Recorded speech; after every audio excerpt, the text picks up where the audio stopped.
Hello, people, gamers. I wonder this: do people cringe? Do people cringe when you get referred to as gamers? Do you cringe when you get referred to as a gamer? I still do. Are we past those times now? I feel like we are. Yeah, I'm a gamer. Like, it's one thing to be called an athlete, but it's another thing to be called a gamer. That's like calling an athlete a sporter. It's me, Salt, back at it again with another episode of Gaming Gumshoe. You guys still haven't came up with a better name. I refuse to try. I'm going to talk about, well, honestly, this was supposed to be the Sony video or the Microsoft video. But you see, we did a little bit of a Dragon Ball fusion dance. So now I have an open slot. That open slot, I know it's not this. This is episode 4, technically. I want to talk about greed. More specifically, the types of games that are pretty much only built to make money. We all know about, well, those of y'all in the sphere know about Concord. The only thing I really know about it is that game was literally only up for a week, and then that shit got taken down immediately. And then Sony is scratching their heads like, what? People don't want another live service game? What? But back to the meat of the video. As time progresses, it just feels like video games aren't really being made out of the joy of the love of the craft. It's not being made for the love of the craft anymore. Right now it's just kind of being made to bring in a bunch of customers and rake in as much money as possible. I'm just kind of here to talk about what types of games are honestly just built to make money. Now, not all of it. Now, I want to preface this, especially with one category and a few categories, and there's also a bit of nuance everywhere. Not every single model of these games are built to rake in money. They're not. Like a lot of times, especially for live service games, it's part of the experience. In fact, we can start with live service games. Let's start with that. Now, before we get into talking about live service games, we're talking about 4 different types of video game categories, classes. Something to classify video like a genre. Yeah, there we go. The main 4 I'm talking about are live service games, the first one we're going to talk about, subscription services, more specific, and not just with games, but services companies provide, free to play, and gacha. Oh boy, gotcha. Those are going to be the 4 I'm talking about, because I feel like these 4 are almost like the horsemen of the video game apocalypse, it feels like. But I really want to talk about these because I feel like these 4 categories, not individually, but when working in tandem together, or working maybe a free to play and a subscription is working together, or a live service, free to play, and gacha, it's when they're paired up is when things are pretty messy, pretty just ugly. Not even pretty ugly, just ugly. But let's just go ahead and jump into it. We've been yapping this intro for too long. Live service games. Now, to define what a live service game is, it's a very broad category actually, but to kind of put a very general umbrella term, it's a game that's built to last for as long as possible. So think of your MMOs, your Fortnites, your Minecrafts, your Destinies. These games are built to last for as long as possible, for you to just keep coming back, keep playing, a couple new things here or there, or maybe there's an event. MMOs, for example, are a great... I got a burp coming. I ate a peanut butter sandwich earlier. And if you're wondering how I got peanut butter in this world, I have it a little bit modded. I have shaders. MMOs are the main form of this model that was happening really early on, your WoWs, World of Warcraft. If you didn't know what WoW meant, I don't think did RuneScape have any. I don't know. Okay, I got a confession to make. I have a very rocky relationship with MMOs. I cannot get into them. I truthfully, I cannot. And it's not I don't like grinding. Trust me, I'd be playing One Piece on Roblox, that somewhat overworked. Should I be playing that sometimes? I don't really play it anymore, but like there was a period where I did. I was rocking 3 sword style for a while, and then also I've tried RuneScape, I've tried Final Fantasy 14. I just could not get into it. I'm not big on MMOs. But yeah, basically, you want to make an immortal game. That's the goal. So like when this game, so when the game releases, right? The best example I can give is like Minecraft, because that's just the game I'm most familiar with. You know, go figure. Game fully releases, it's like 1.0, right? 1.0, right? And as time and as time progresses, you know, you get updates here and there. And of course, they're not all going to be like massive updates. Some of them are, but most of the time, you know, it's like small ones. In fact, Mojang is starting to go back to that. And by the way, if you want to know my opinion on that, I'm pretty happy about it.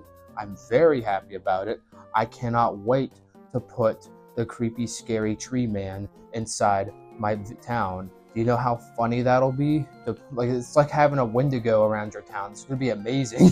But yeah, you're basically adding small things to kind of like drip feed people, keep them in. You know, you get the IV in. You know, you're keeping them in. They're locked in. They're not going to be leaving until you unplug them, of course.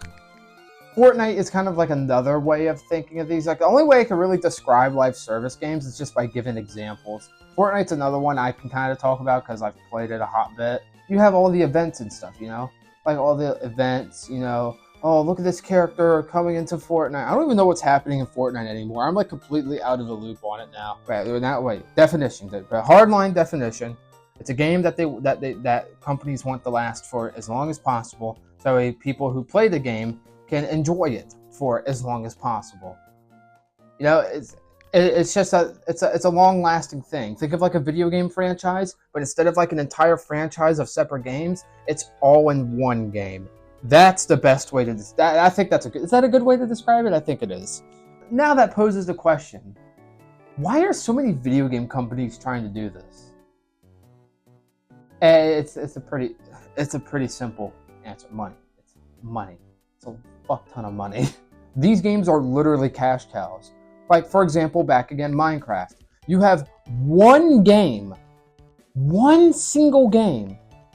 And look at how much money that generates. Look, oh fuck, it's the most popular game ever made.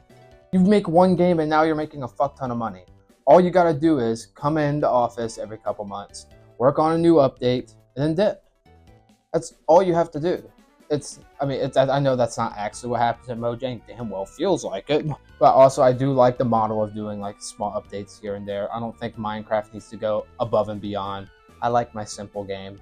I just need peanut butter and I'm happy. But yeah, what this model does, it fosters a public, it fosters a community of loyal customers, of people willing to just to buy things about your game, and then to buy things around your game, like merchandise, clothes. I know I have a few Minecraft things. What live service games do is they foster a public, foster a community around this game. A community that will continually give you money.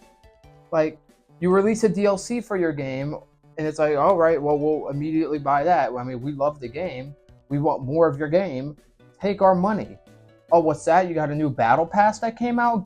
Here, take our money. Oh, a new skin? Take our money. It's a continual source of income, which is why it's so damn hot. Which is why companies want to do it so fucking badly. Like I heard recently, alright, anyone who's not kept up on Pokemon leaks, I am absorbed in Pokemon leaks. Minecraft is my first, so Minecraft is my favorite game of all time. If I would have never discovered Minecraft, I would be sitting in the world of Pokemon right now. Not Scarlet and Violet. I have a lot of opinions on Scarlet and Violet. If you guys want one of my videos to be about Scarlet and Violet, please let me know, because if you want a Pokemon video, actually, why am I asking you guys? Because I already am doing it.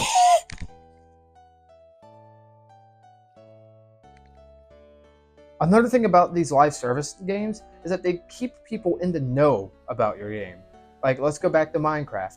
Every time a new update gets released, suddenly that now you have people talking about it.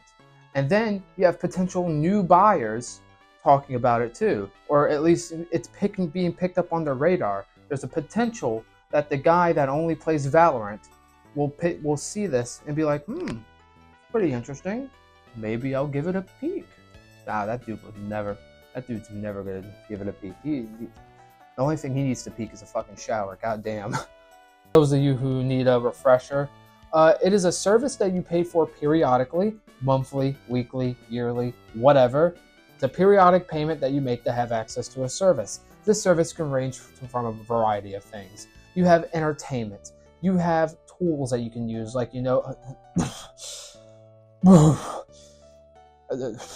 sorry, I'm just thinking about how much Adobe is. Holy fucking shit. Tools. Services, anything. Entertainment, tools. Maybe the subscription you pay gives you bonuses, like, Amazon Prime, you get faster shipping. Or you have no advertisements, like YouTube. You get no advertisements. I think you can also download videos as well. So, I don't know, I use ad block. Now the question that's on everybody's mind. Why are they so damn popular? Just kidding, it's not on everybody's mind. It ain't on anybody's mind. Why? Because it's obvious. Money.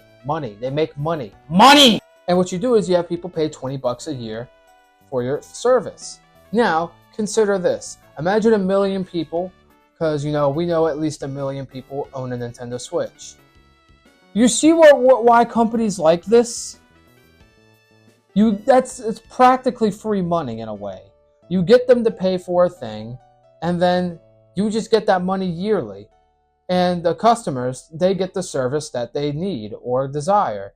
It's fun, and I'm bringing up Nintendo because literally online was free until they did this service. I'm not even kidding. It's money. They wanted money. Well, I don't doubt that also it's expensive to do stuff like this, but also at the same time, I know it's just fucking money. But that's not counting the stuff that it comes with, but I still think their online service is a scam. That's just my personal opinion. But the thing with subscription services generally is not only it's kind of cheaper, right? It's cheaper than doing things, right? Let me get what I'm saying, right? Let me get at it. Let me try to get to what I'm saying. We're gonna get into the pro. Let's just hop into the pros and cons right now. Let's talk about the pros before getting into the cons. The pros of this type of system is that it's cheap. Now, of course, adding up over years, that's not cheap at all. Adobe. But it's cheaper. Think about it like this. Imagine you're in a situation, a very low income situation, you're financially unstable, but you still really want entertainment, right? You still want your entertainment. Well, let's go back to the Nintendo thing. Let's say all you have is a Nintendo Switch and Wi-Fi, right?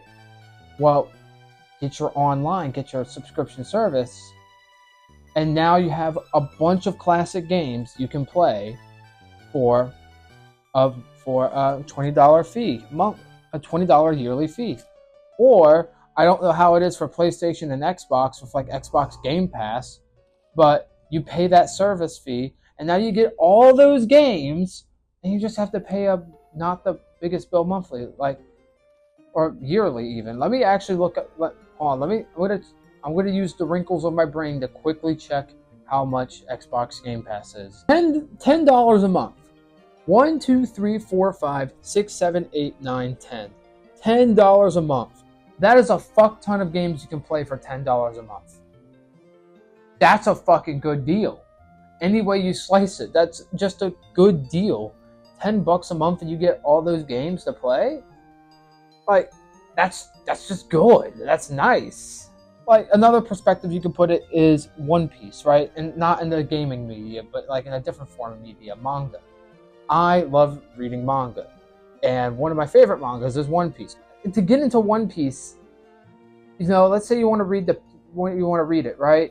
Well, to get the paper one is probably the most efficient way to get the paper, like read it paper, actual volume by volume, which is how I prefer reading my manga. That's pretty expensive. It's pretty expensive. Now, buying manga, like a single volume of manga, isn't the most expensive thing in the world. Like last time when I bought Chainsaw Man, it was like $7 or $8 at Books A Million. So it's not the most expensive thing in the world. But when you're One Piece and you have over 100 volumes, that's where things get expensive.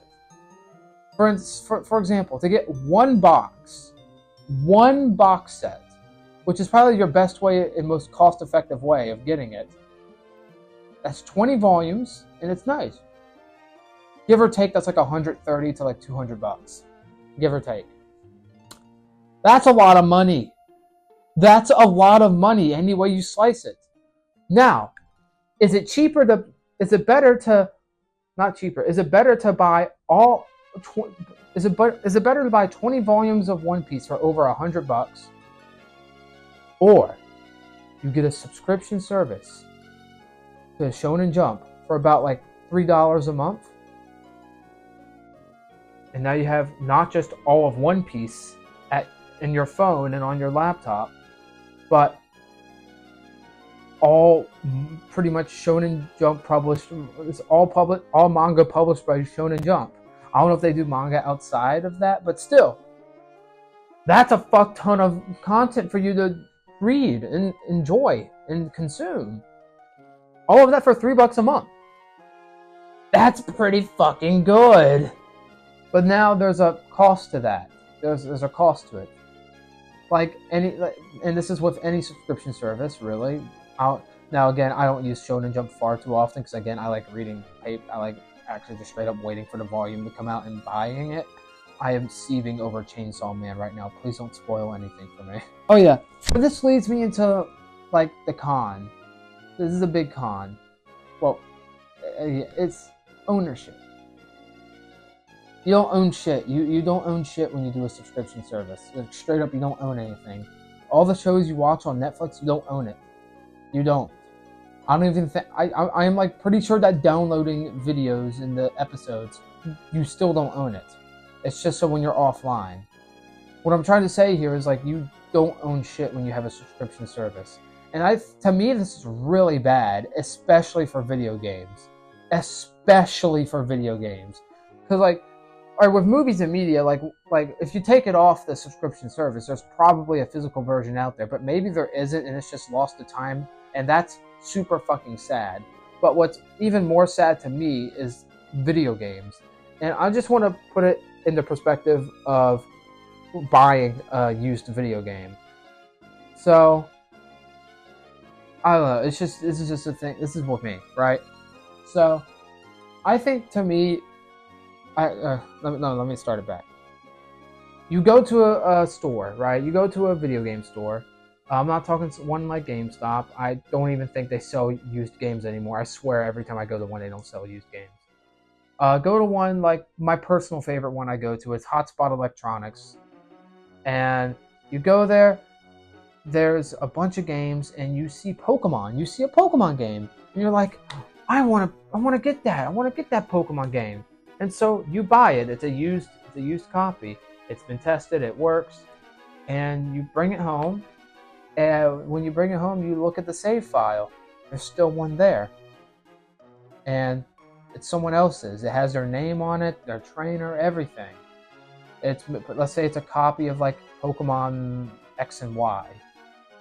You read it. It says like it has like about maybe 100 hours on there. So now you know, wow, this person spent a lot of time on this game. And then you go in the game, you see all the Pokemon, you see their Pokedex. Oh wow, what kind of Pokemon did they use on their team? Oh, how did they organize their boxes? Oh wow, look at their trainer. That's really unique. Look at that, how they customized it. Oh, look at the names of the Pokemon. Wow. Oh, the Quagsire is just named I Love You. They must have really loved the Quagsire. And you see where I'm getting at, right? It's almost like this person's memory, this person's soul, lived on. Like, it lives on in this game. To a point where, like, I don't know, if I were to buy this game, I wouldn't have the heart to delete the save file. Or, if I had the technology, I would copy the save file somewhere and keep it. Because, like, in a way, that person's soul was imprinted onto that game. Just looking at all the things they did, it doesn't tell me everything about them. but it tells me enough about them to, kind of understand and connect with them a bit. Even though they're like, they might be across the country now, maybe they're somewhere else, or maybe they're gone. And if they're if they're gone, then this game in a way is like them living on still, and through the memory of a save file. I bring it up because if you don't own your games, because like let's say I have like kids or some shit, but like if I didn't own Minecraft, no one would be able to see the worlds that I have, No, like the worlds I have, they wouldn't really be my own, would they? If I go to upload, like this is a me thing, but the Minecraft world I'm playing right now is like my magnum opus. The one I'm sitting on right now is my magnum opus. I own this world. I can do whatever I want in this world. I can do whatever I want to it. I can mod it. I can add the peanut butter in like I so chose to. I can do whatever I want. And it's one of those things where like, it's just nice. It's good. Because now, like, let's say I pass away, right? I'm gone. Well, that's going to happen inevitably. One of my final acts I really would love to do, honestly, is upload my Minecraft world so people can look at it. They can look at it and be like, so this is what this guy was like. Oh, wow, this is the things he liked. This is the things he did. Maybe it shows off. It just tells people, like, the things you do in video games says a lot about you. And I don't know, it's just, I know this is a weird angle to go at. It's weird. It's just, this is one of the things I care about a lot. In a way, like your save file is like it memorializes you.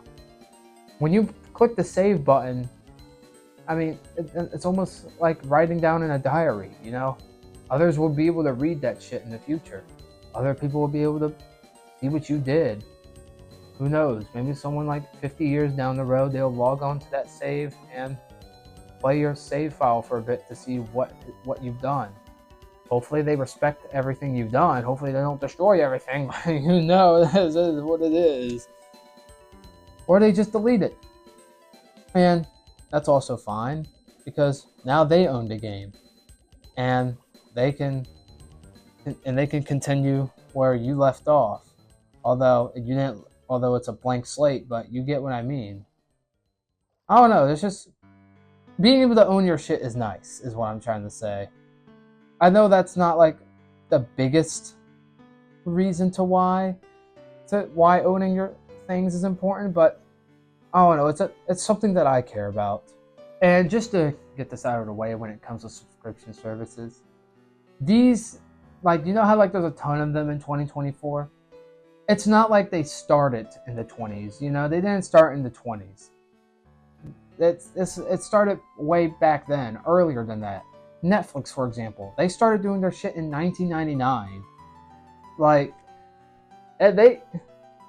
subscription services have been around for a while, but there were subscription services even before that. Newspapers, for example, that was a subscription service, but at least then you owned the things that you did, And also, it's not like Netflix was how it is now back then in 1999. Back then, they mailed stuff to you.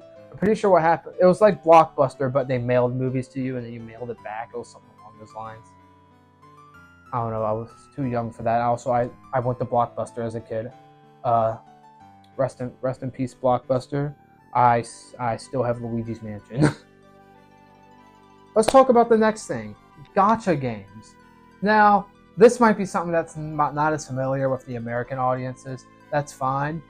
I'm here to help you, Uncle Dalton. I'm on Unk status now. I'm 21 years old. I've hit Unk status. Gacha games are gambling. It's gambling. It's literally fucking gambling. It's any game that has a form of gambling in it. So like, let's say loot crates. That's the most prominent one, actually. That's like the most prominent one. Like, that's the main one I'm talking about. So you go to an item shop, you purchase a loot crate, and that's probably the only thing you can purchase, by the way. And that's probably the only way you get characters. There's a lot of games that are a lot of free games that end up being gotchas, which I get why they're doing it. Fuck you still, but I get why. But it's just there's no way around it. It's gambling. It's gambling. It's literally it's gambling. And then the question, and I think the question we're all wondering, because we got to ask the real questions. Is it scummy to add gambling into your? Yes. Let me put this in perspective in an analogy that I thought about when talking about this, because like it pisses me off the more I think about it, because like there's a lot of games made by like especially Hopewell first games. I hate them. And let me just get into perspective why I hate them and why I hate games of that nature and just games that involve gambling in general. So Skylanders. If you looked at my channel, back then I used to make a lot of Skylander videos. That's what I did for the finale for season 1 of the Salty Saga, which by the way, there's not going to be a season 2.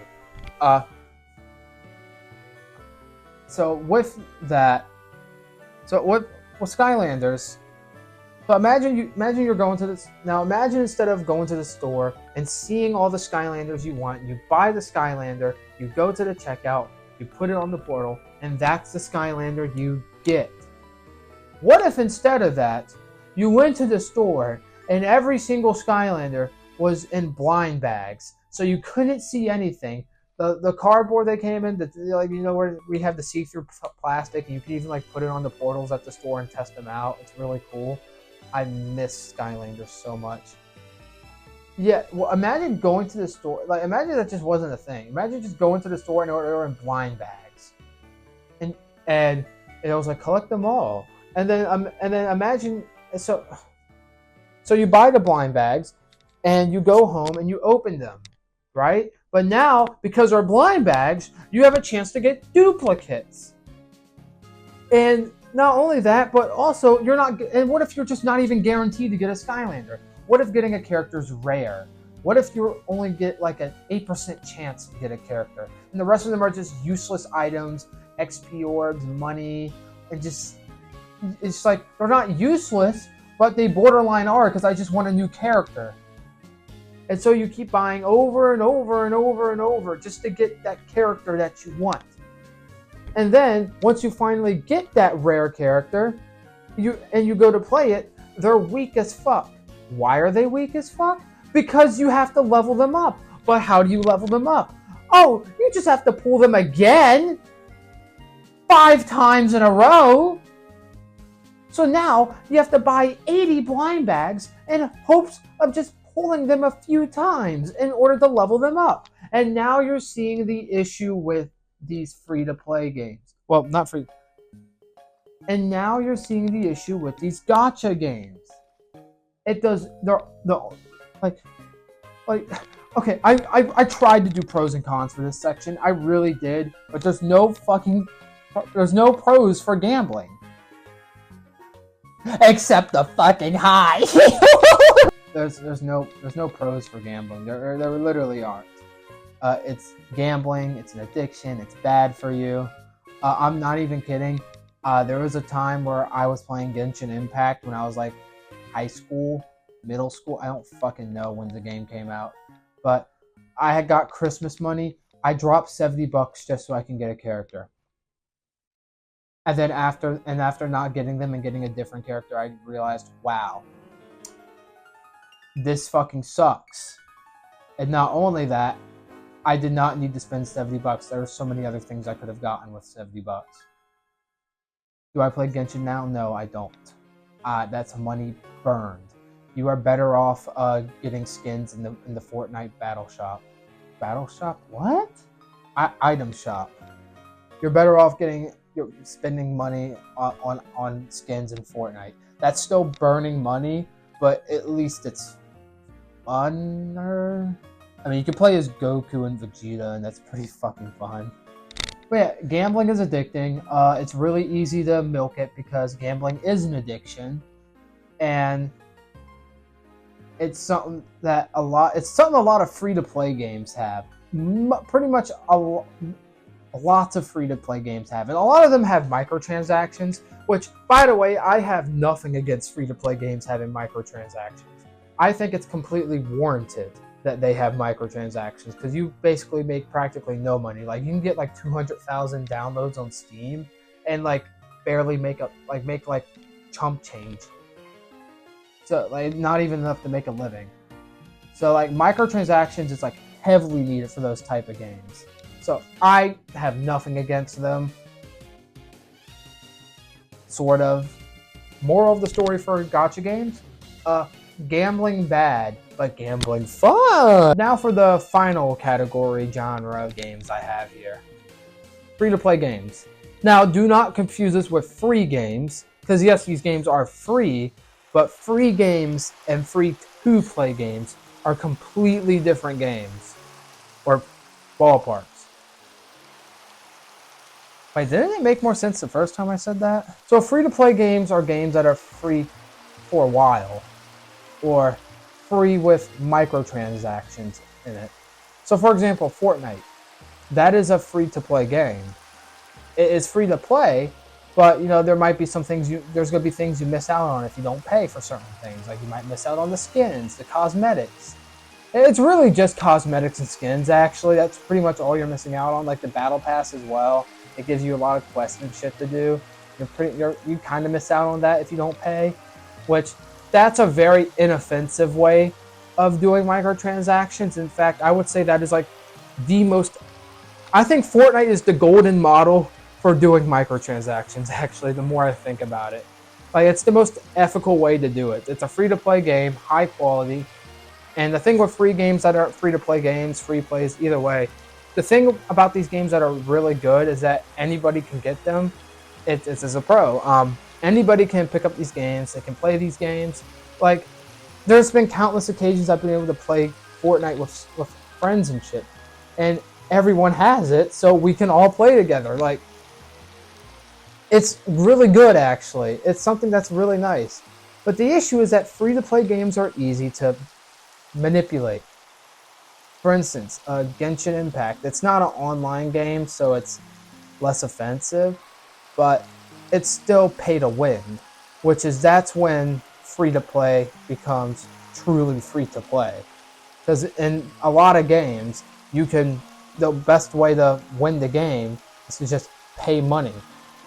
You know, like a lot of games, for example, a lot of app games, like, you know, I guess like Clash of Clans is one. You know, you can, like, I don't play a lot of Clash of Clans, but correct me if I'm wrong. Like, you can buy like a fuck ton of gems, right? Like a metric fuck ton of gems with your own money, and then use those to, you know, speed run and level your shit up really fast. That's paid to win. It legit is. It's just pay to win. And maybe I'm wrong about Clash of Clans, but explaining what I'm talking about, like just the general thing of paying money to get better in video games, to get better equipment, better stuff faster and better and stronger and shit. Maybe paying actually just gets you straight up better gear that people that play purely for free could never obtain. Like, it's just that it's wrong. It's wrong. So the free-to-play genre is a double-edged sword. You have the ethical way of doing it with Fortnite, microtransactions only being cosmetic, and the Battle Pass, which the rewards are purely cosmetic, but at the same time it also adds, you know, missions and stuff for you to do. So that's a good way of doing it. But then you have the bad way of doing it, which is with Hopewell first. With gacha install, because a lot of free-to-play games do have like gacha elements in it, so there's a way to corrupt this as well. It's a fine line you have to walk. Actually, it's not a fine line. Just fucking do what Fortnite does. That's pretty much it. Another game I want to bring up, just because, you know, I swear I play more games than just Fortnite and Minecraft, is Albion Online.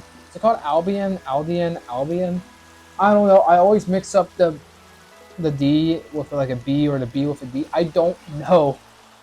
Dyslexic as fuck. Give me a break. But it's a pretty fun game. It's an MMO. I played a bit of it, and it's pretty fun to play, honestly. I don't play a lot of it now, but I used to play a hot bit of it back then. Again, I'm not big on MMOs. Like, it's a fun game, and the best part about it, it does have well, it's not the best part, of course. No one likes not a lot of people like microtransactions, but it's about the microtransactions. The good thing about them is that they're purely cosmetic. And yeah, I can see some of you already saying like this is something I brought up as well with the gacha, because like technically the Fortnite item shop and a lot of item shops that are purely cosmetic is a form of gambling. Think about it.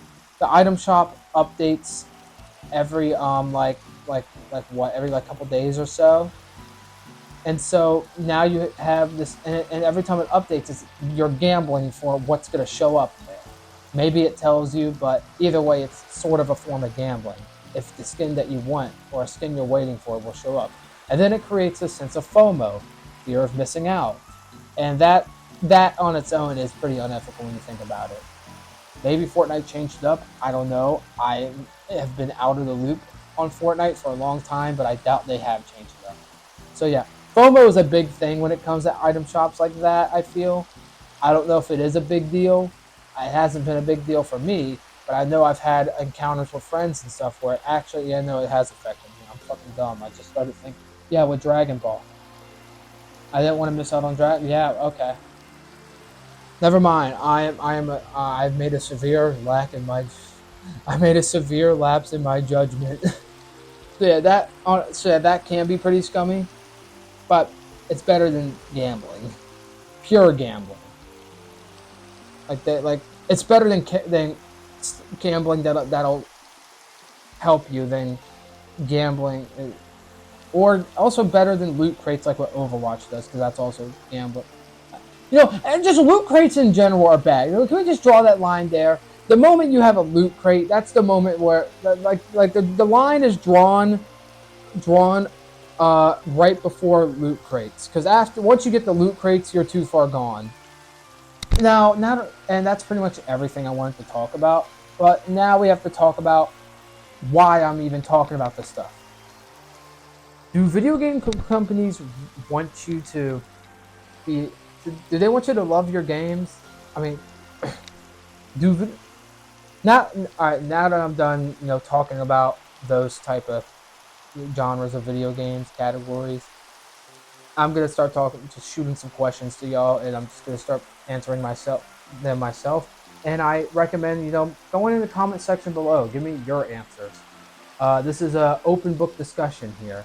There's no right or wrong answer. Only what you think is right.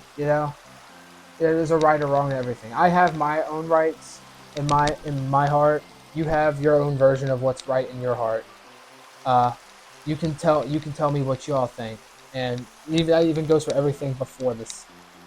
So let's get into that. Just a couple questions. Are video game companies making games because they want to make something that's a work of art, something that they know people would enjoy, or are they making it for us to get addicted to? Are they making video games to suck money out of us, and that's it? That's a question I want to pose, because in both ways yes, and in more ways no. Because I think, despite what people say, I do genuinely believe that a lot of video game people that make video games, it's one of those things where I feel like you have to like what you do in order to do it. Maybe I'm wrong, but it feels the same with drawing and shit. Like drawing and writing, like you kind of have to have that drive to it. Like even if you're good at it, or maybe you don't need that drive. Maybe something else drives you. Who knows? I now that I say it out loud, I was wrong before. Maybe there's different things that drive people. Because I don't know. It's a weird question I pose about do they want to make works of art, or do they want to make crap? What it's depends. Like a lot of phone games, you can just say it's crap. Like TikTok, it's not a phone game, but that's personally, in my opinion, just social media crap. Why I bring up TikTok is because TikTok is super algorithm based. The algorithm is designed just to get people addicted and to stay on games. And isn't that what a live service game is trying to do? They want you on that one game, pumping money to them constantly. isn't that the same as what TikTok is doing with algorithms, what Twitter and Instagram is doing with algorithms, what YouTube is, what social media as a whole is doing? Because, like, it's just feeding you what you like instead of feeding you the people that you want to follow. Or it feeds you what they think you'll like. It's pretty fucked up in my opinion. Like I don't even see people I follow in my subscriber tab anymore, or like in my home tab. Like on Instagram, like all the people that show up on my homepage aren't even people that follow me. I mean, aren't even people that I follow. It's all algorithmic. Is that what video game companies are trying to do? Because that's pretty dystopian in my opinion. Although I love the concept of live service games and just other, well, not gacha games, but the reason why I really hone in on these live service games is because like that's been a big buzzword today, or like these days, of live service games, and it's understandable a lot why with games like Fortnite and Minecraft and other games of its kind. Like, but the issue is that are companies making these live service games just to, like, are they making them for the fun because they want to foster a community and grow a community? Or are they trying to just herd consumers to get the wool, get the bag off of them?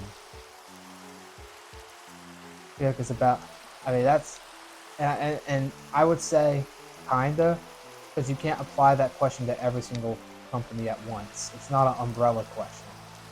It's a question that has to be applied to each individual game that is played, or maybe like 60% of games that does apply, and maybe for other games it doesn't. Who knows? Again, these are questions that I believe don't have clear answers. I don't think any question is a clear answer unless it's math. The day math gets interpreted is the day we are actually fucked as a species.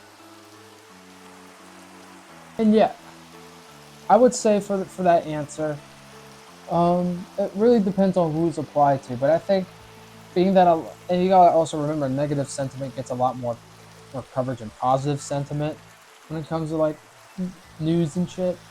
So, but still, even with the things I've said, I would say a lot of them are driven by money, but it's not a bad thing to be driven by money. Like, at its core, it's not bad. We need it to survive. We need it to pay, like they need it to pay for their employees. They need it to pay for themselves. So, I wouldn't say it's inherently bad, but it's bad once it's, done not with the gamers in mind, not with the players in mind. I think that's when it becomes unethical. That is when greed takes over. And I do think greed is a factor in all of these games. Not all of them, of course, but most of them. I don't know why I said all of them and then most of them. Most of these games, I would say greed is a factor, but I wouldn't say greed is a bad factor for all of them. Maybe I'd say greed in a lot of ways can be a good factor for them. But yeah, what do you guys think? Please comment down below if you want to add to the discussion. This is a yapping session I always go on. If you guys enjoy these yapping sessions, please share these around. Like, comment, even subscribe. Oh, did you notice that the subscribe button glowed when I said that? It's crazy. Pretty sure it does that for mobile. I'm not certain. Either way, engage with the video. Do it if you want to, though. It's always your choice to do that. I'm just a guy yapping, and if you've made it this far, thanks. I think now we can go ahead and work on the next video, because I put this down next to me instead of putting it in my pocket. The next video is going to be about pirating and emulating. I'm Salt, and I'm going to see y'all out for next time on pirating and emulation here on the Gaming Gumshoe. God fucking damn, that name is so cringe!